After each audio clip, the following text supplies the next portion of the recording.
Good evening. Good evening, everyone. Welcome for yet another of a public webinar organized by the Lancet Citizens Commission on Reimagining India's Health System. My name is Vikram Patel. I'm one of the 4 co-chairs of the Lancet Citizens Commission, and you can find information about the composition of the commission and our goals on our website, www.citizenshealth.in. By way of brief introduction, the Commission is an ambitious cross-sectoral endeavor that aims to lay out a citizen's roadmap to achieving universal health coverage for the people of India. And it seeks to do this through a multiple series of research projects that aim to canvass the views of various stakeholders, actors in the health system, and citizens across the social spectrum and across the country. One of the important goals of the Commission is to also serve as a public platform for public health discourse. And one of the tools that we use for that are the monthly webinar series. This is a forum for academics, practitioners, and the public at large to engage on substantive and timely issues regarding universal health coverage in India. So far, since our launch a year ago, we've had 8 webinars. In fact, our first webinar was in May last year. And we've covered a range of topics related to healthcare, such as, for example, voices from the frontline during the second wave of the COVID pandemic, political determinants of healthcare systems, the right to health, reimagining medical and nursing education, the role of commercial health insurance, and Ayush systems and universal health coverage. You can find links to the recordings of all of these webinars on our website. Today's webinar occurs right in the midst of the 3rd wave of the COVID-19 pandemic in India. And the focus of the webinar is really thinking about lessons from the last 2 years and to guide the planning for the short and long-term actions needed to address the ongoing pandemic and potentially future waves as well. Our esteemed panelists are an amazing group, and you'll be introduced to them in a moment, and they cover a wide range of topics related to the pandemic, from India's vaccine policy, the need for reliable data to understand the true impact of COVID, how it has impacted the care of other health conditions such as tuberculosis, and the role of technology and genomic sequencing. As I end, I wanted to just request each of you, first of all, to thank each of you for joining this webinar, but to also request you to complete the short survey at the end. Please do fill it out, because we are guided heavily by your thoughts and suggestions, not only about the way we run these webinars, but extremely importantly, if you have any suggestions for future webinar topics. Finally, you can also sign up to receive our newsletter, which is full of information about universal health coverage and related subjects, but also includes alerts for future webinars and events. Some webinars that we are hoping to organize in the near future include a discussion on the imminent budget allocation for healthcare, the role of technology in healthcare, and the impact of climate change on healthcare in India. So it only remains now for me to introduce you to our moderator, who will now manage the rest of the event. Vijay Krishnan, thank you so much for agreeing to moderate this webinar. Vijay is a health and science reporter based in India and was recently a Nieman Fellow in Journalism at Harvard University. She writes for the Caravan magazine and The Atlantic, and her very first book, Phantom Plague, about drug-resistant TB, will be released next week. Over to you, Vidya. Thank you, Professor Patel. Good evening to everyone here in India, and good morning to those joining us from Boston. As Professor Patel said, we are now in another wave of the pandemic, and India's once again galvanizing as cases surge. And this conversation, as again Professor Patel mentioned, this commission is the first participatory report of its kind to be published by the Lancet. And it's also the first that is devoted to India. Now, as the program says, we are here to discuss the management of the 3rd wave, and it's the short and long-term actions that are needed to address its impact.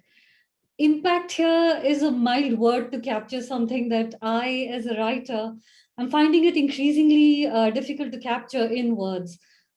The second wave was a moment of rupture that's likely to echo in our future in ways seen and unseen. And moments of rupture are unclear to people who are caught in it. And as I report on this pandemic, as I interview people, the people keep narrating the stories in these fragmented experience in which the relationship between cause and effect has also ruptured. In my interviews, I hear a repeated sequence of events where there are signs of illness, and then there is a frantic search to save somebody's life, and there is an inevitable failure to do so. For those who've survived this rupture, the second wave in particular, awaits a lifetime of trying to understand what happened. How does life move on from something like this? Where does a country go from here? For the people who have lived through the second wave, it did not just happen in a moment and pass. We are all living through a terrible tragedy. And as journalists and scientists and doctors, this is an attempt to historify something, make sense of events as we live through it.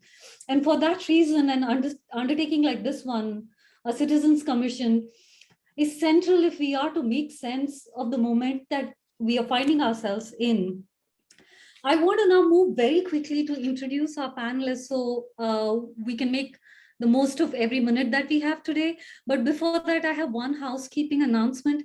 Please throw in your questions in the chat box at any point during the discussion. Do not wait for the conversation to end. If your question is directed to a specific panelist, please mention that while you ask your question. And with that, I want to welcome Dr. Gagandeep Kang, who's a professor in the Department of Gastrointestinal Sciences at CMC Vellore and a voice of sanity in these troubled times. We are also joined by Professor Prabhat, who's an epidemiologist and health economist at the Dalla Lana School of Public Health, University of Toronto.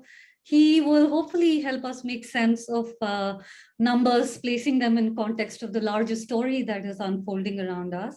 Welcome, Dr. Vijay Chandru, who's Professor Emeritus at Indian Institute of Sciences in Bangalore and the Director of Strand Life Sciences, where he works at the cutting edge of science. I hope to understand a little bit more about that before the evening ends.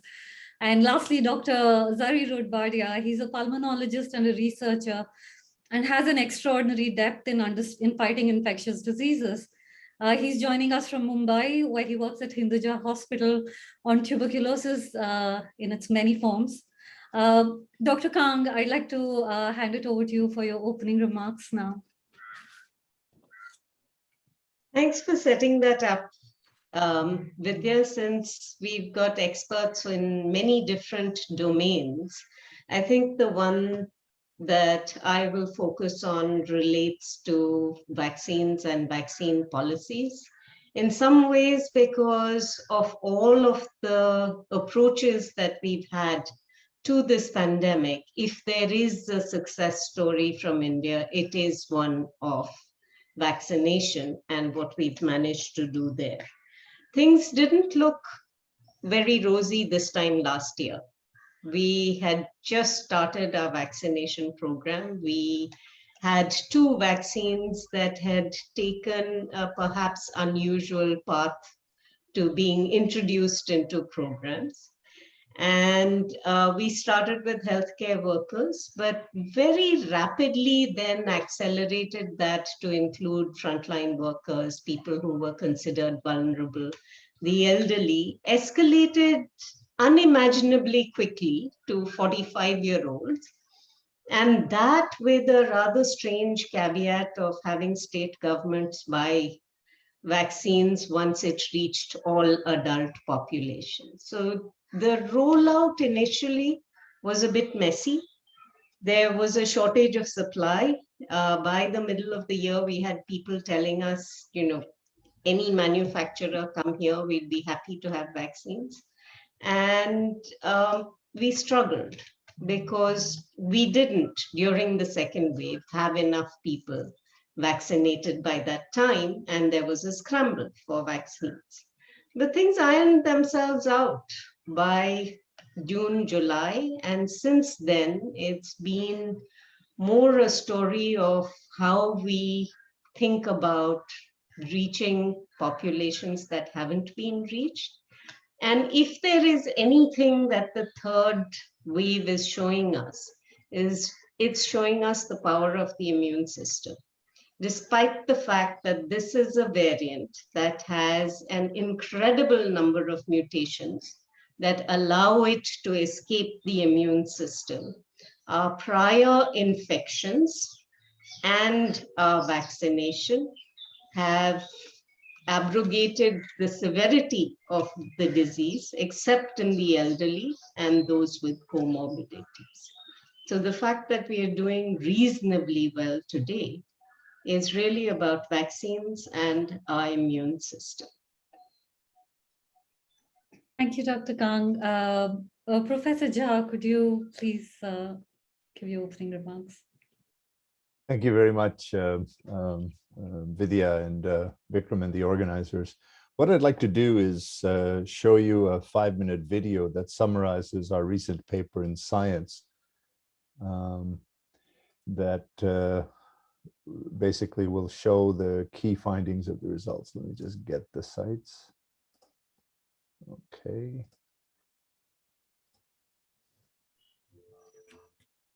Can you all hear that? No.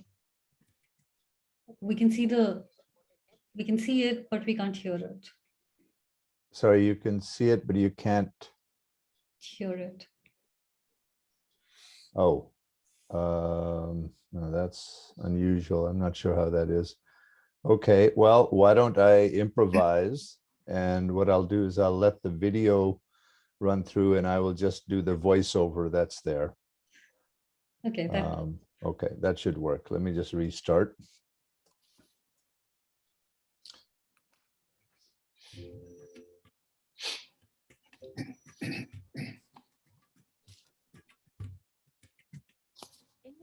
So India's officially reported death rates of COVID-19 are far lower than they officially reported in the US. The low reported dates are probably accounted for by the unaccounted deaths. 3 million of the 10 million deaths in India are not registered, and 8 million do not have a medical certification. So in the absence of routine death registration, we looked at 3 data sources to determine how much death rates have risen during COVID, how many excess deaths have occurred above the rate of expected deaths in a non-pandemic time. So we looked at data from 3 sources. So we examined both the first viral wave, which was in fall of 2020, and the second viral wave, which was in spring of 2021. The logic is that any increases in deaths from all causes during these peak periods are almost all due by COVID infection. So the first survey was a C-voter survey, relied on 140,000 people surveyed throughout India in a representative survey from March 2020 to September 2021. This asked if households have self-reported COVID deaths, and we compared these to the expected percentages from all cause. So during the first viral peak from late September to early October 2020, about 1.2% of houses reported a COVID death. During the second viral peak, the average was about 3.5%, but overall something like 6% during the peaks had.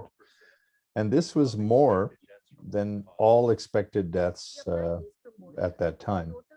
We then applied these proportions to all-cause deaths and came up with an estimate of 3.2 million deaths, or 29% of deaths from June 1st, 2020 to July 1st, 2021.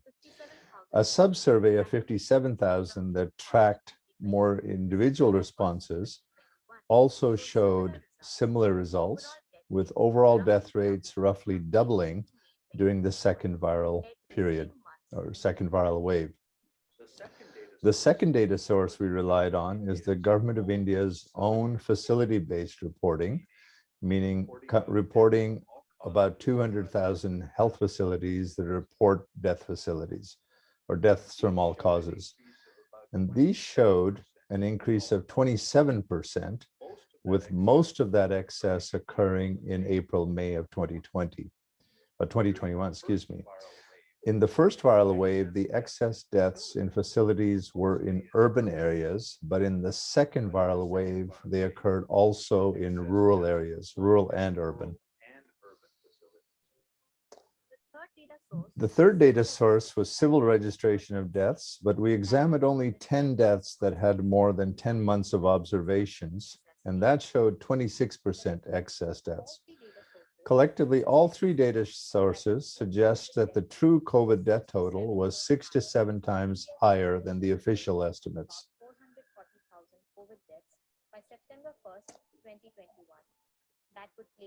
So that places India's COVID death rates in line of what you see in Brazil or Colombia, where death registration is far more complete. So going forward, the Indian government could produce more direct evidence by two steps. One is to restart the sample registration system, which is a 1% random sample of the population. But given how important COVID is, a simple solution also is to add to the 2020 census a question on on houses having any death in the 2020 or 2021 timeframes, and if a death has occurred, the age, sex, and death. In conclusion, our study, using 3 independent data sources, finds that between 29 to 26%, or about 3 million deaths occurred from COVID. Most of those occurred in 2021. Thank you, Professor Jha. Dr. Chandru, over to you. Right. So that's a tough act to follow. So let me just point out that that second wave, certainly had an effect on me personally. I think our family was hard, and so when we recovered, I think the first thing I looked to see was there something that I could have done as a scientist and as someone interested in genomics and epidemiology from a computational perspective. So when we looked at some of the retrospective data on the Delta variant and how it was growing, the retrospective data actually showed clear signs that there was something going on in February, which could have been an alert to the public health system. Not sure, how the system would have reacted and what they could have done better, but certainly, I think if we had been alert in the surveillance, we could have rung some bells, alarm bells, and so that set us as a group thinking about how to bring in better genomic surveillance, and so we began actually very parochially in the city of Bangalore, and we started talking to the health authorities here, and they did point out that the sequencing data and so on that was coming to them was often not adequate from a surveillance point of view and from a decision-making point of view. Some of the challenges that they saw was that the turnaround time was not adequate. The other was that they were the data was not being integrated with metadata and clinical information, which would have given them better clues on clusters and what they could do in terms of relief.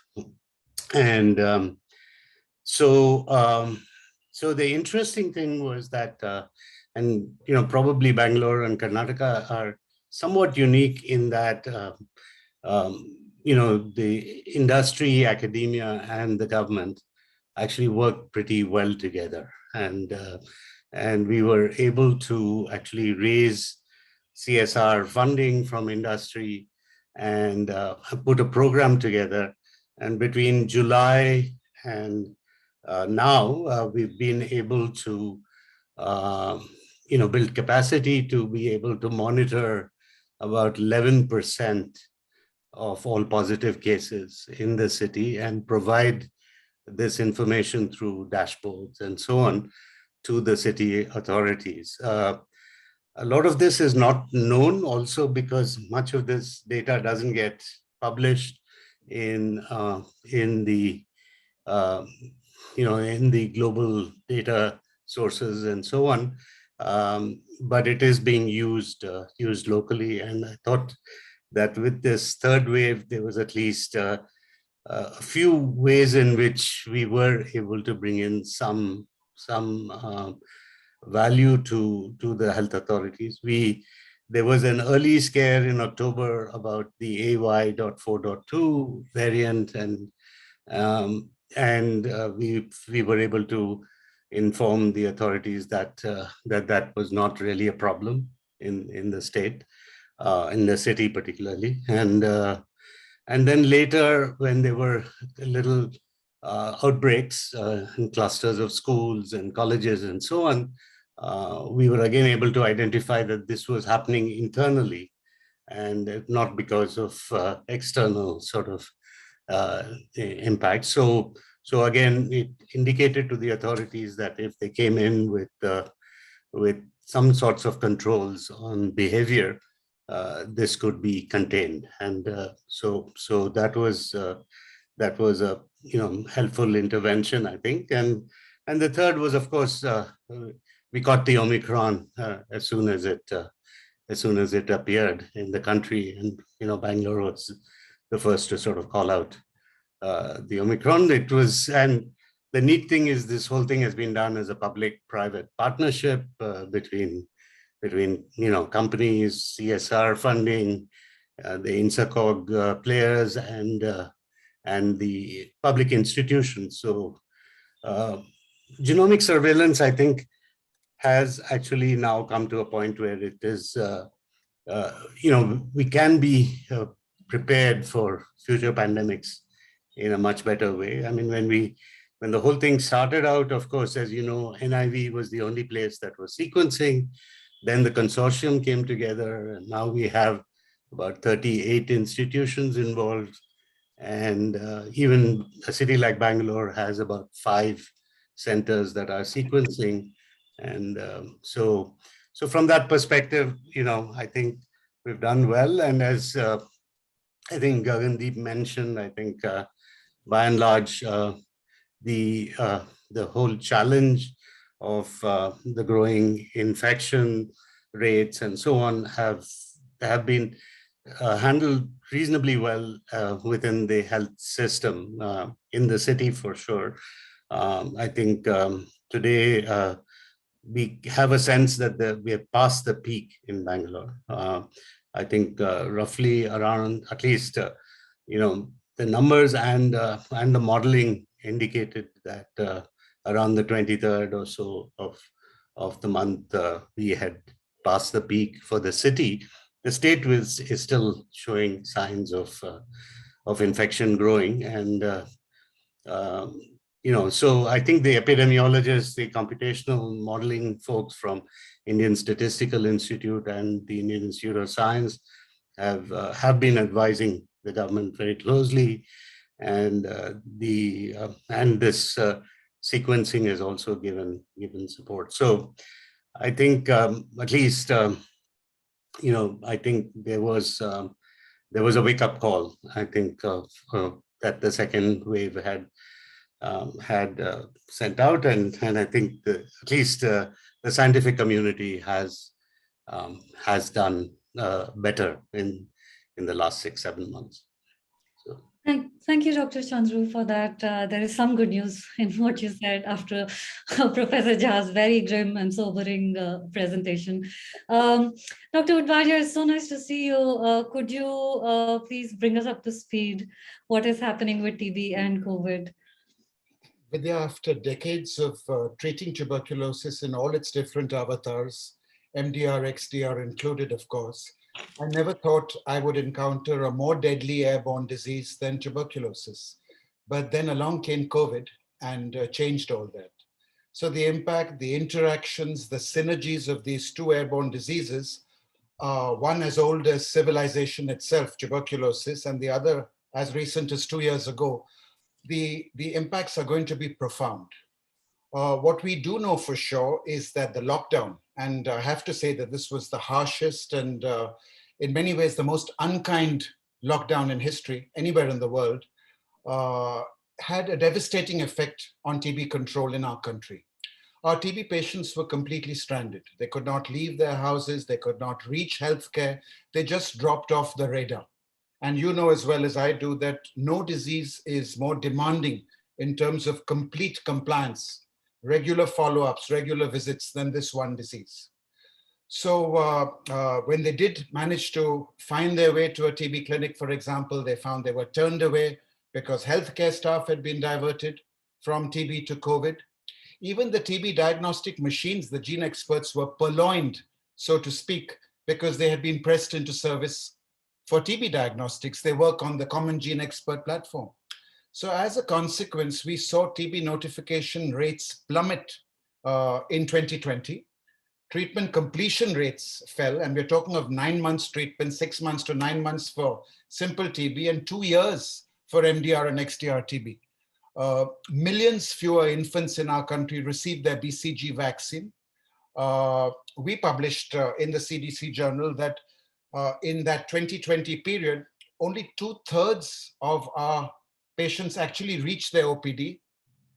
Less than about a third actually. 2/3 did not reach TB OPDs and TB inpatients. And that was in a big private hospital, which drains a different strata of patients. In fact, WHO estimates that the impacts will be felt in the years to come, and we will be seeing an additional 6 million TB cases at least, and struggling to cope with 1.4 million additional TB deaths. So is there any good news in this pall of gray? Well, I like to dream, and I wonder what would happen if we leveraged the crises, the two crises, because TB has always been a crisis, to be honest, and our healthcare system was floundering well before COVID even hit us. But what if we leverage these two crises, use the huge network that we've built up in terms of manpower, in terms of infrastructure for COVID, used it to actively trace TB patients, for example, used it for drug trials, for vaccine trials. I mean, isn't it an injustice that we could come up with a COVID vaccine in less than a year, and we are 101 years and counting to get a replacement for our Stone Age BCG vaccine? The only two bits of good news I can also give you is that we destigmatized masks in a sense, which is very good for my TB patients who were always looked at, with suspicion when they entered a general clinic with masks on. And maybe TB transmission in the community was less because people were just scared to go out. So all these modeling exercises are underway, but I think only time will tell us in a couple of years what the true impact of these two dreadful respiratory pathogens, one superimposed on the other, will be. Thank you, Dr. Advarya, for setting. We now know all various aspects of this conversation. I want to start with Professor Jha. I read the study that you shared, and I do want to get you to react to the government's response to the study. There was a report that the government of India has called your study, and I quote, fallacious, ill-informed, and mischievous. And I was wondering, I wanted to get your reaction to it, but I also would like for you to address a larger question behind this. How do you get to this idea of justice or truth without counting how many of our people died? Well, I appreciate the government's euphemistic response, first of all. So I think all governments are afraid of numbers when it embarrasses them. So to put India in context, the Russian government is still very much hiding perhaps about 2/3 of the deaths that have occurred in Russia. So the issue is, of course, you will have disagreements on the numbers. And we do admit in our paper that our methodologies are indirect and subject to biases. But if you take our study plus the 6 earlier studies that were published nationally, including by Arvind Subramaniam, and the 4 regional studies, they all point to this consistency of something like 3 million excess deaths occurring in India. So the totality of the science, I think, is not wrong, even though each study will have its limitations. The question you raised is really an important one. Why do the dead matter? Well, they are certainly relevant for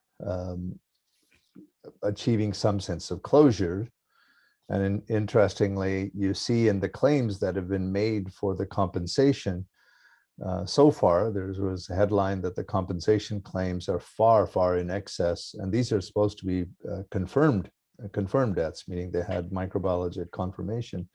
They're far, far in excess of the government's official numbers. But the important thing is, well, the counting the dead is important to help the living, that if these data were captured and were continuing to be captured routinely, then some sense of, for example, as we all suspect and hope that the Omicron variant wave is mild or milder, is that actually true? Well, by finding underdiagnosed or undiagnosed rural deaths would be able to confirm that. Is the program achieving success in terms of reducing deaths? So for all those reasons, I think it's important to place the context and the importance of counting the dead in a forward way. And I really do think the single thing that India could show leadership on would be to put a question on the 2022 census. It's a one-line question. Was there a death in this house in 2020 or 2021? And if so, the age, sex, and date. And then you'd have a direct accounting of all the deaths that occurred. And it takes an anonymous event and certainly makes it real. Yeah, thank you for that. I will come back to you on the question of census, because that also looks like it's going to be postponed. I do want to get to Dr. Kang. Professor Patel has asked a question, and I have some things that ties into that as well. You recently did a Twitter thread on prescription of monoclonal antibodies by private doctors, and it was a long thread, and you said that there was indiscriminate prescription and the COVID treatment has been all over the place. And you said it was unethical, immoral, and unscientific. And Professor Patel is asking something similar. How do you make sense of the mismatch between international guidelines and the national guidelines on COVID treatment in the private sector, but also we have border sciences and then pseudosciences, and I wonder how do you make sense of that? Well, this is not new. Monoclonal antibodies is actually, you could be generous and attribute it to people not keeping up with the literature. But if we look back at the start of the pandemic, if we look back at the second wave, India is well known for its polypharmacy.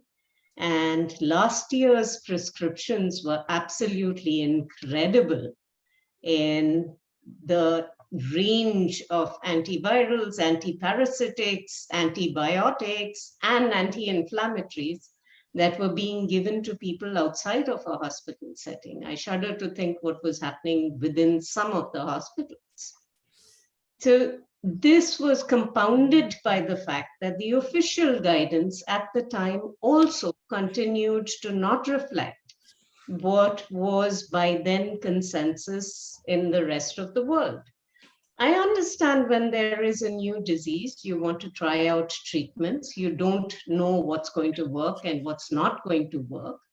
But 15 months into the pandemic, that was certainly not the situation. And a major reason why we had mucormycosis outbreaks was because of irrational treatments that were very widespread during the second wave. Coming now to the monoclonal antibodies, this is a very expensive therapy. It is one that is out of reach for the bulk of our country. We already are in a situation where the bulk of expenditure is out of pocket. I know that many governments state that if you're diagnosed with COVID, the government will look after all of your expenses. But all care is not happening within government. And what is happening within the private sector reflects the practice that we've seen in the past, that patients are told, oh, just in case, this is very important treatment. You've tested positive. You may or may not have a comorbidity or be elderly, so with or without risk factors. Just in case, take this treatment. We'll admit you for a day, we'll give you an IV infusion, and the likelihood is that it will prevent your progression to severe disease. Well, the fact is, in most cases, these people are not going to progress to severe disease. But you can claim success when that happens. And for me, at least, in the kind of situation where people are already worried, already relying on doctors to give them advice that is in their best interest. This to me is unethical. I've already said that for Omicron, it's clearly unscientific because we only have one antibody cocktail in the country, and it's not the monoclonal antibody that works. We don't have the GSK monoclonal. So you cannot claim in India that a monoclonal would help at a time when Omicron is over 90%. Would this, just for my clarity, I don't know how the medical structure here works. So ICMR will have to update the treatment protocol. So treatment protocols in themselves are a new thing where they apply to, so for tuberculosis, for example, WHO and the TB program will give you guidance on what needs to be used. So that's programmatic guidance that is given. For most other infectious diseases, not including HIV, TB, and malaria, the bulk of treatment is what you decide it should be. And even for HIV, TB, and malaria, the guidance does not come from AIMS and the Indian Council of Medical Research. It actually comes from the programs themselves. So we are in a very unique situation with SARS-CoV-2, where the guidance has been put out by one medical college and one committee.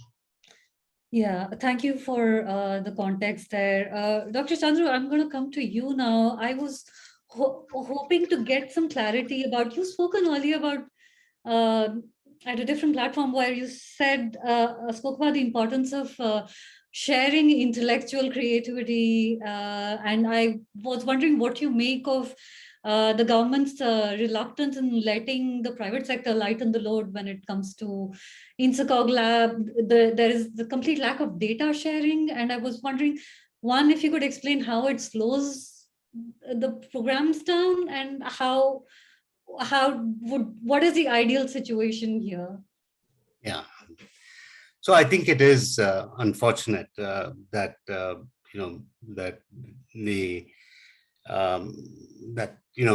haven't had a better collaboration between the private and the public centers for sequencing. Even with testing, it took some doing to open it up. I remember way back in March and April, around April of 2020, when several of us in the private sector had labs that were already well equipped to do H1N1 diagnosis. Moving it to COVID and SARS-CoV-2 was not that difficult, and we were already established as NABLs and had all the accreditations. In fact, some of us were also accredited as CAP labs, and so it took a while and took a lot of conversation for the authorities in Delhi to eventually allow about 10 or 11 labs initially, And then once the protocols were clear, I think the SOPs, they were, it really opened up. I mean, and as you witnessed, testing has happened at an extraordinary scale with private participation, with a lot of innovation. And, today we have even 2 kits, the Tata MD Omnisure and the GenePath COVID Delta, which can also detect Omicron versus Delta, which is a very tough issue. And, and I think I'm thinking about Gagandeep's comment, I think a lot of patients probably also had this challenge in their minds of whether they had been infected with Delta or Omicron, and particularly in the month of December and the early part of this year as well. And so they might have been, looking for, protocols which actually extended back to the Delta infections. Now, as far as this data sharing and being, more open about sequence data, I think there's a lot of confusion about, what is sensitive data and what isn't, right? By and large, raw sequence data, which is calling out the variants, the phylogenies, and so on, which gets deposited at, say, GISAID, which is the global sort of repository. That raw data in itself, I don't believe it is sensitive per se, right? It is actually very helpful to researchers to understand, the genomic epidemiology of the pandemic. And I think the clinical data, the metadata that goes along with each sample is the sensitive part of the data. And I think there, one can understand that that the regulators would want to control that more carefully. And I think we just need to come up with more creative ways by which that data remains local or controlled, while the analysis can actually work with the metadata and the raw sequence data. And this requires some engineering of data systems into what are called federated systems with confidential compute and so on. These are all possible. And I think these are some of the lessons being learned. And it's not just India. I think these conversations I've had with the World Economic Forum, with the Rockefeller Foundation, I think everybody is trying to grapple with how to make all of this possible. And so, yeah. But it has been a challenge, I think, that we've not been able to upload an enormous amount of data that's been generated from these the private institutions. Yeah, as a journalist, I will say that getting information from this government is like pulling teeth. Professor Jha, you wanted to say something. Yeah, I think picking up on Dr. Chandru's very useful points. I do think that the genomic sequencing efforts and how rapidly they were assembled is a real success story and shows what is possible. One thing I think could be impressed upon by all the scientists is to urge ICMR to try to release the data that they hold. Effectively, everyone who gets a PCR test or has a diagnosis of a COVID death, in theory, should have an Aadhaar card number. And there's a large central database of all the testing results. And there's absolutely no reason why those data, anonymized, cannot be put into the public domain. They would help build public confidence in terms of the numbers. They would help inform the modeling. I think some people inside the tent do get access to those data, but I think they would be much more available and would inspire confidence. So I think we need to try to figure out as a scientific community how we can try to impress our colleagues within the government institutions at the technocratic level that it's in their interest to try to get these collected data available. And certainly the the same applies in terms of the details of the death data, even details on those officially registered 440,000 deaths in terms of their age, sex, timing, what was listed as the cause of death, and other information would be deeply informative. So we should be encouraging Dr. Bhargav and others to do so. Thank you, Professor Jha. I want to bring Dr. Udvadia and get a reaction to the same question from Dr. Kang also. For decades, I've been hearing about how the HIV program and the TB program should just merge. And, you save resources and it's commonsensical. And now we have COVID, which is also kind of tag teaming. And I wonder, Dr. Udvadia, is there an opportunity here to, I don't know, screen at the same place? Like you said, the gene expert machines just got COVIDized. What do you see as is there a silver lining here? I mentioned that, Vidya. I said that bidirectional screening could occur. We could actively seek out cases. We've got this huge core of healthcare workers who could now double up for TB duties as well. And we talked of drug trials and vaccine trials. But I'd like to touch on what Gagandeep said, and I echo her sentiments entirely. The Indian doctor has this compulsion to prescribe drugs. We feel our patients expect it, but that is no excuse for it because it's just bad medical practice. We audited about 100 prescriptions from the home prescriptions from the Delta wave from patients who eventually ended up in hospital. And when we compared them with international standards, we found that 4% could only be classified as appropriate. All the rest were a hodgepodge of a median of 3 different antibiotics. These are patients on their first contact with a GP and the legible prescriptions that we could gather before they eventually ended up in hospital with us. A median of 3 antibiotics, steroids inappropriately, ivermectin, a drug which never seems to leave the average Indian doctor's pen. I mean, an antiparasitic drug which has been shown to have no role. Why, for heaven's sake? That was during Delta. And this time I feel great wrath and anger when a stream of patients in my so-called Tony private hospital, one of the Tony private hospitals I work in Bombay, comes in for their monoclonal antibody, spending a lakh of rupees, which could be better sourced, taking a drug which has no value, we know, for Omicron, because we know Omicron overpowers all the monoclonal antibodies except the Glaxo drug. It just seems such a wasteful role for its resources. Dr. Kang, your thoughts on this? Well, I've already spoken to irrational treatments, but thinking about future public health, we are stuck in the 20th century with programs that were established then. And what we've done is built multiple little kingdoms, my TB kingdom, my HIV kingdom, my malaria kingdom, my, non-communicable diseases kingdom. Everybody's doing the same thing. But what you really need is to actually be treating people and not the bugs.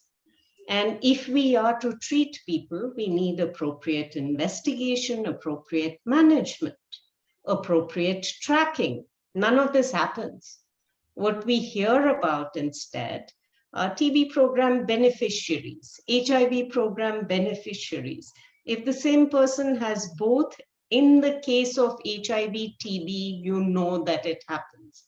But TB and diabetes, HIV and diabetes, that's lost in the system.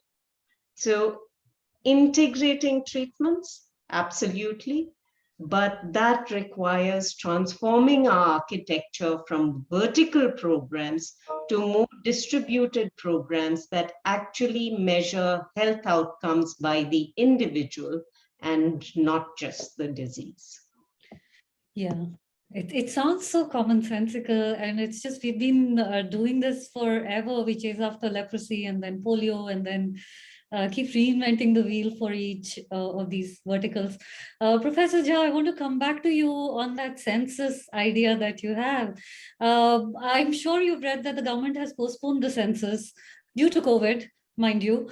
And My concern, I wonder what you make of it. Is there any, the farther we get from the second wave, do we lose any real chance of getting a clearer picture of mortality? No, deaths are so memorable. And in our studies, in the Million Death Study, people remember details reliably of the deaths up to 5 years later.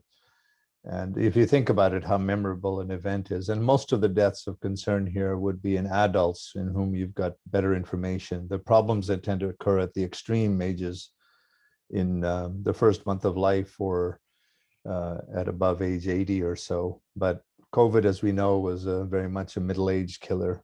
So I think that would be perfectly appropriate. So you're still saying that whenever the census happens, that question should be in it. Yep. 2 years from now. Okay. It's planned for September, I understand, is what the current expectation is, that it'll be launched in September, and it would be perfectly fine to ask about deaths in 20 and 21. The census already asks about childhood deaths, by the way. It asks for every mother to have all the children ever born and children surviving. And from that, you can get unit level child mortality estimates. So this is an extension of that question. Vijay, can I ask Dr. Jha a question, if you don't mind? Of course. Dr. Jha, that was a remarkable study, and congratulations. Do you think in our country the data was being swept under the carpet? Was it being fudged? Are we underreporting on purpose? Is it just inadvertent? What was your explanation? I mean, The Economist said that globally this was a phenomenon. And there was a gross underreporting all over the world. But what do you think was the reason for this problem here in our country? Well, I think it's the Napoleon quote, right? Never assign to malice what you can reasonably assign to incompetence. So there's a few levels. At the state level, the WHO guidelines to code COVID deaths, both with microbiologic confirmation, but also suspect COVID deaths, weren't consistently followed. The second was too many officials reported or tried to insist on only having those that were COVID confirmed, where it was obvious that, and as you know, if someone in the house got sick, then people stopped testing, other people in the house stopped testing because they assumed they got it as well. So if one of those died, they would be not assigned as a COVID death. The main issue is, particularly the second viral wave, was in the rural areas where large parts of the deaths are simply not registered. There's a gap of 3 million out of the 10 million nationally, but if you go to Bihar, UP, that's upwards to 50% of the deaths are simply not registered. And that's where the second wave, when it hit, then those deaths were largely ignored. So it's a combination of the current lack of a complete registration system, paired with some, I think, not enough rigorous guidance from the center about how to code the COVID deaths. I don't think there was active political interference as such. You hear these stories, but I think the politicians were so busy not to, worried about the death counts. But it reminds me of TB data, where in the past, different states almost competed to show that they were having a good performance, so to speak, and underreported their cases, overinflated their treatment success rates. Sadly, let's be honest, data in this country is often fudged. It is, and I think there's a bit in the chat about what's the solution for this. And I do think a longer term solution would be to try to get statistical independence. In the same way, most economists now have said the monetary policy should be independent of politicians. We need to try to think about how a lot of the data structures become independent of the day-to-day firefighting, because governments never have an incentive to report something that embarrasses them. But an independent statistical agency, like in the UK, the Office of National Statistics, has no such worries. Their job is bean counting. I think your census idea is fantastic, but of course, sadly, it will never happen. Well, never say never. Let's all push. Let's see. There are a few elections before that, so let's see what happens. We have a question from Professor Cash, who's saying, this is for any of the panelists who want to jump in. Professor Cash says, pandemics do not recognize national borders. Given that India has borders with 6 countries, what activities or programs are being done or should be done to share information and coordinate activities to reduce regional spread? This looks like it's Dr. Kang's wheelhouse. So WHO CRO is trying to do a fair amount of convening with our border countries in order to be able to share information about vaccines, regulatory processes, about drugs, and about disease. It was much more during the first year and a half of the pandemic. It has been a little bit less as most countries got their programs sorted out. But there was some cross-learning during that time. Bhutan was one of the first countries to do mix and match schedules because they couldn't get the second dose of the same vaccine. And they've actually been tracking their data quite nicely. And that's something that we can certainly learn from. But we have to be willing to hear. I think governments are too short-sighted to realize that it is in their own national interest to vaccinate their neighbors just as well as they vaccinate their own populations. But of course, that doesn't bring them votes or kudos. Of course, this is a global phenomenon, again, the need to vaccinate everyone. Yeah. I just wanted to add very quickly that perhaps post-pandemic, we may want to do a sort of a South Asian study of predisposition to SARI and some of the biomarkers that may have actually caused severe disease because of certain genetic factors, biomarkers of various kinds. There's been, extensive studies that have come out of UK, which actually indicate a few such biomarkers of interest. And because of these things, genetic studies tend to have ethnicity as an important factor. It may be very good to do it as a kind of a SARC initiative. I also do have a follow-up question for you, because you initially spoke about how we started with, at the beginning of this pandemic, we only had the NIV, and from there we've made a lot of progress. I was wondering if you could react to the news, I think last week, about 5 of the Intercog labs being shut because of funding shortages.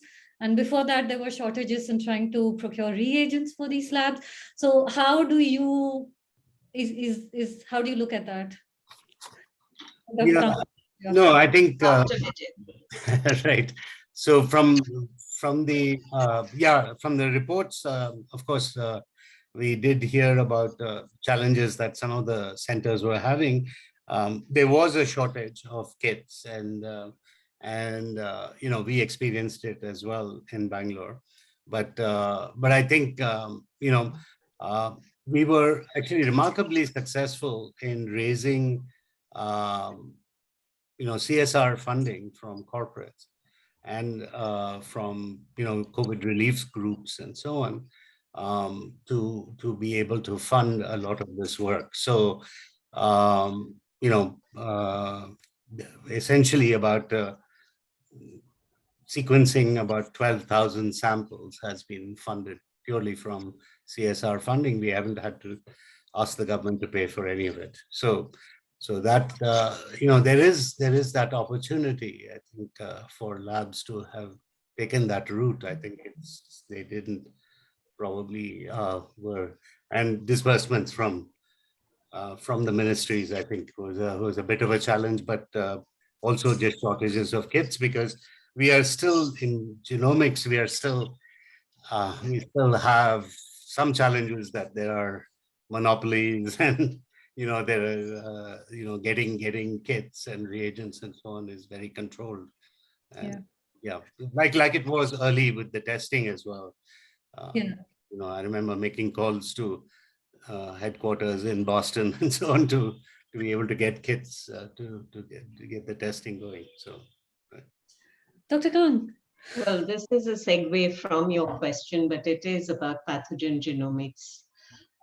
So one is, I think it's important to recognize that many of the INSACOG labs are located in laboratories that don't do public health surveillance. They're doing genomic surveillance. They might have done sequencing a bit here and there, but pathogen genomics is not a field in India, and we need to build it. I think this is, the fact that there is a network is a good thing, and perhaps we can use this and actually build out good pathogen genomics for across a range of pathogens. There was a small TB program, which was actually the largest sequencing program for any disease before SARS-CoV-2. But there hasn't been much else. Now, should it be in the laboratories that it is in now? Most of those are basic science labs, and those scientists are doing it now, but it's not their core passion. Public health is not their core passion. So what we need to think about is, if we want to build pathogen genomics for the future, how do we create it? But even if it winds up being only in the public sector, I think we should try to do it right. And that means sustainable funding, etc. Now, in Africa, there's actually a pathogen genomics initiative. It has attracted a lot of funding from a lot of different sources and is doing really well. They got started before us. They're doing better than us in general. There's just been established at the National University of Singapore, an Asian Pathogen Genomics Initiative, where the idea is to see whether we can actually build platforms where people will share protocols and data. We'll have to see how this experiment works out. It makes me wonder, what is then the role of, don't we have something like the NCDC, which is supposed to do that? Or am I getting that entirely wrong? Because you're talking about public health surveillance, and NCDC sounds like the place where that goes in, or am I not understanding this? So ideally, it should be NCDC that does pathogen genomic surveillance, or NCDC should have centers of excellence that it partners with, where it can send samples for this. Now, in the grand plan, I believe that this is intended to happen, and I hope that it will. But we also have to recognize that for a lot of pathogens, just looking at the government sector is not going to be sufficient. Thank you for that. We have a bunch of questions in the chat. We have a question from Dr. Sujata Rao, who's in the audience. She's asking, are we seeing the end of the pandemic? So who wants to take that one? Let me, as a clinician, jump in here. I can make out from the number of patients I need to see every day and the number of admissions that come in under me in 3 different private hospitals. And I can say that for the first time, we can breathe a sigh of relief. The numbers coming in are much less. There is no doubt that although this is a much, much more infectious variant, it is much milder clinically. And I don't think any of us can dispute that. Very few patients require oxygen, very few require ventilation. Having said that, I have a young doctor who's on ECMO with proven Omicron. So the one thing that this disease has taught me is to be humble and to admit how much I don't know. But I'm seeing a clear trend in a reduction in the number of patients under me.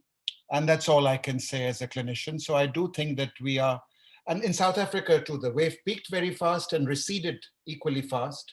So I'm hoping that we are on a downward trend, but you clever modelers here would perhaps know better. Are we seeing? Yes, Dr. Yeah, Chandru. yeah. Just to point out that the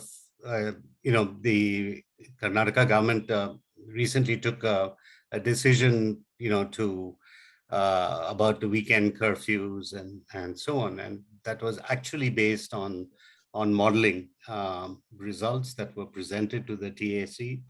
and to the Chief Minister. And I think, they actually did feel that,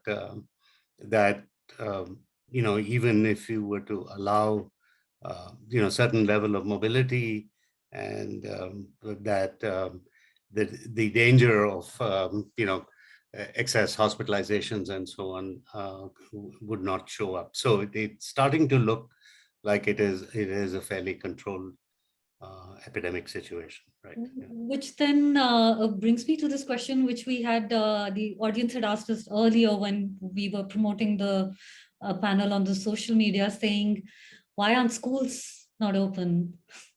And the gyms are open and movie theaters are open and people are going to work, but schools are not. And I wonder if you could weigh in on that. Anyone can take this, modelers. Yeah, and Dr. I'm Kang. happy to take this. I think we should have opened schools a while ago after the Delta wave settled and we knew that we had 60% seropositivity in children. I think we should have opened schools at that time. We know that when it's not like children are not going to be affected at all, but when we've tried to review the data from India, either there is no data or the data is very similar from hospital-based facilities in showing us that the bulk of children that we are seeing are children with comorbidities. So in our own hospital, we've had about 900 admissions. All the deaths were in children with, most of the admissions and all the deaths were in children with comorbidities. We had one child with MISC who survived.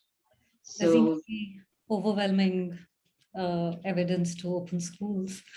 Is that the other parts of the world which are witnessing this level of case surge, their schools are open, right? It does vary many by jurisdiction, countries, but yes, I think that when the systematic reviews of school transmission have been done, they mostly point to the conclusion that kids don't get infected in school, they get infected if there's widespread community transmission. So if we're driving community transmission down, there's really no reason to keep schools closed. As Vikram has posted in the chat, there's an enormous deficit, particularly in the poorest kids, being institutionalized by having them out for over a year. And it's just an enormous human capital tragedy that in many ways was avoidable. So I really do think schools should be open pretty much throughout. Even in England at the very peak, they were kept open for essential workers, for example, and the children of essential workers at the very bad stages. And then in Japan, right throughout, the schools have stayed open. Okay. I wanted to ask Dr. Kang about the mRNA vaccine. You've said that we should think about bringing them to India soon, and that's not happened as yet. If you could speak to what that does and why it's urgent and why do you think we should move on that quickly? Well, it's not true that there are no mRNA vaccines in India. Genova, which is a company in Pune, has been working on SARS-CoV-2 mRNA vaccines, but they licensed the technology from HDT in the US. And they have been taking the vaccine through phase 1, phase 2, phase 3 trials. We have not yet seen the results. They are trying to make a heat stable vaccine, which is, when you're getting into it first, is a huge challenge that you're setting yourself up for. And other mRNA vaccines that have tried to go down that temperature, not requiring an ultra cold chain route initially, have not done well. So they've taken huge risks. I hope they pay off. But it isn't a technology that was developed entirely in India. It is a technology that will be increasingly important in the future for multiple diseases, not just infectious diseases. mRNAs as therapy is something that we absolutely have to be thinking about. And being able to make and deliver mRNA to our patient populations is, if I had to do #1 priority, I would put aside everything that Vijay Chandru is doing and say, this is the one. But Gagandeep, can I argue on the contrary point and say that the 2 vaccines that we have here already are doing what they are meant to do. They are keeping us from getting severe disease, from getting hospitalized, and from dying in large numbers. So I'm sorry, I don't agree with you because I haven't seen the data. It's not for a lack of asking, but I have not seen data showing that the vaccines that we have in India are working. I'm inferring that they are working because, we are doing okay in Omicron. We're doing better than Europe and the US. But is that because we had so much infection? Or is that because we have a highly vaccinated population? It's likely a combination of the two. But I'd like to understand the data that shows us real world effectiveness of vaccines on scale. Right now, all we have in this country are really small studies, mostly from healthcare worker populations. Those are not representative of the country. I do want all of you, but specifically Dr. Kang again, to talk about this complete lack of transparency when it comes to all sorts of data, not just mortality, migrant deaths during lockdown was also an issue. And I wonder how when scientists fly blind in the middle of a pandemic like this, are we looking at more waves because of the fact that our scientists are just flying blind? Or because I see what you said is inferring, and how long can you infer your way out of a pandemic? So the other way of turning that around is saying, where would we have done better if we had had data? Did we have data? And could we have taken action on that data? If you look at the first wave, we locked down before there was data. It was the precautionary principle. It delayed the first wave.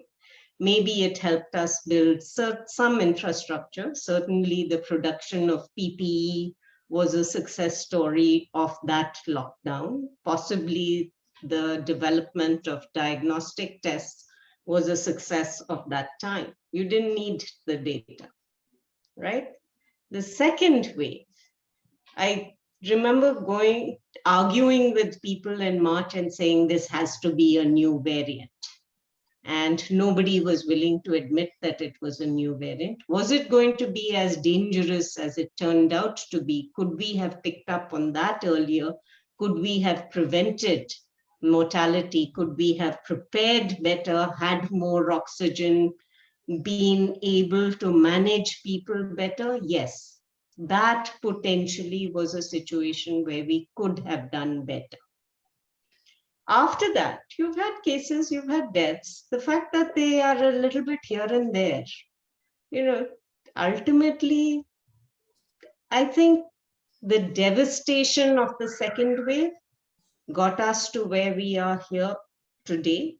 The vaccination, good story, with some questions about some of that data, but the combination of infection and vaccination has put us in a situation where I think we are very lucky as a country.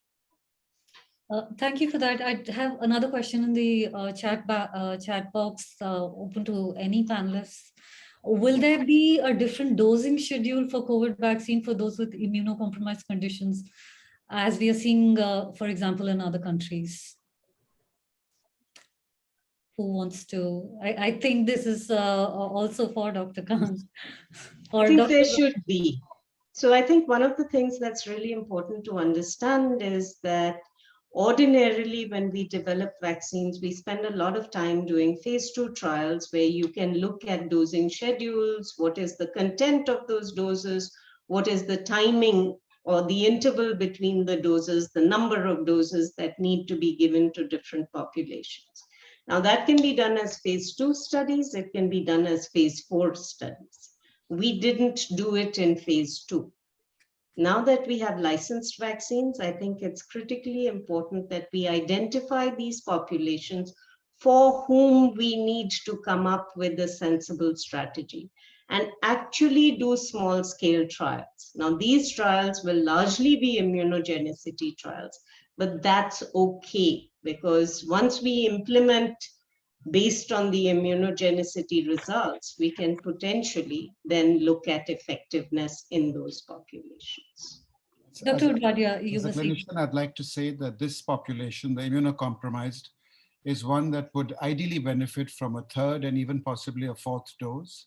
And since we're talking about boosters here, what really gets my goat again, everything seems to, but this really does, when we call it precautionary dose, that logic escapes my simple mind. Call it a third dose, call it a booster, but for God's sake, don't call it precautionary. I'm going to have you elaborate on that, because incidentally, we do have a question in the chat box saying, is the booster dose only a psychological relief? No, it's not. We know from studies from Omicron now that the booster dose does really help. And it's natural, antibodies levels wane over time. That is expected. And though the booster is not perhaps as effective in protecting against Omicron as against previous variants, we do know that it is something that we should all be urging everyone who's listening in to take. Again, I feel the government was a bit slow in their rollout of boosters. Some of us have been pushing that 6 months perhaps would be the ideal period of time after which a booster should be given, especially when you seem to have vaccines in surplus. But we were a bit late off the mark. Despite that, as Gagandeep has said, we've come out really okay as far as Omicron goes in terms of mortality. Are you concerned by, for the first time in my reporting, I'm seeing this high level of vaccine hesitancy, paradoxically, even within medical health workforce. And I'm wondering, is that a long-term concern that all of you have about increasing vaccine hesitancy in India? It's a universal phenomenon, isn't it? It's not just in India. It doesn't correlate with your educational or social status necessarily. But it's across the developed world. I mean, France, USA, huge chunks of the population have not been and refused to be vaccinated.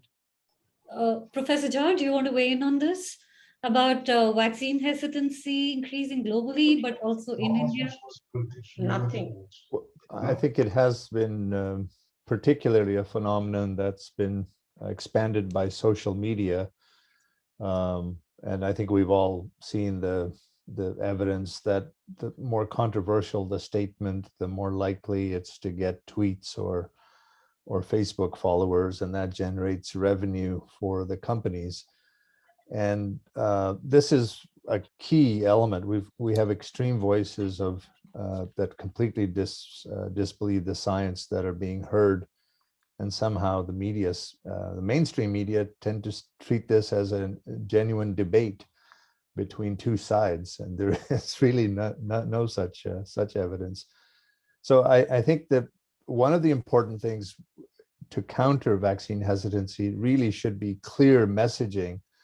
And I do believe that, at least in North America, the message to third doses somewhat muddled that. The unequivocal evidence from the randomized trials was that 2 doses protected against hospitalizations and deaths, and still do quite effectively. And that should have been the core focus. When we came along with the third, that was, in my view, should have been really targeted to high-risk populations, as been outlined by Dr. Kang and Mr. Zahir, Dr. Zahir. So, but we muddle that, and so some people thinking, oh, now you're coming and saying 3 will be needed, maybe 4, so we don't think that it works.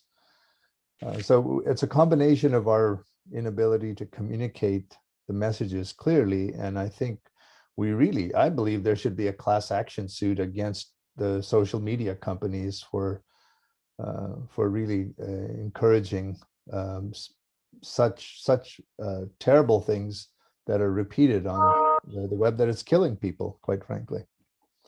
We are in the last 10 minutes of our panel discussion. I have a closing question for all panelists, but we already have had a bunch of questions about, is the pandemic ending? How many waves are we going to have? And everyone seems to have so much pandemic fatigue. If all of you could speak to, to me, it seems safe to assume that we're going to have more and more infectious disease outbreaks, either in smaller clusters that boomerang there for a bit and then ricochet out.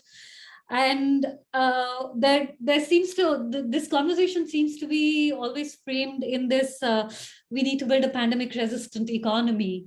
And if you could speak to, do you see more infectious disease pandemic happening?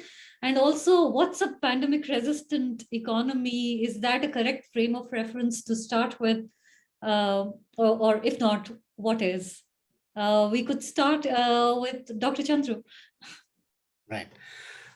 Sure. I think pandemic preparedness, as far as the genomics and the informatics approaches,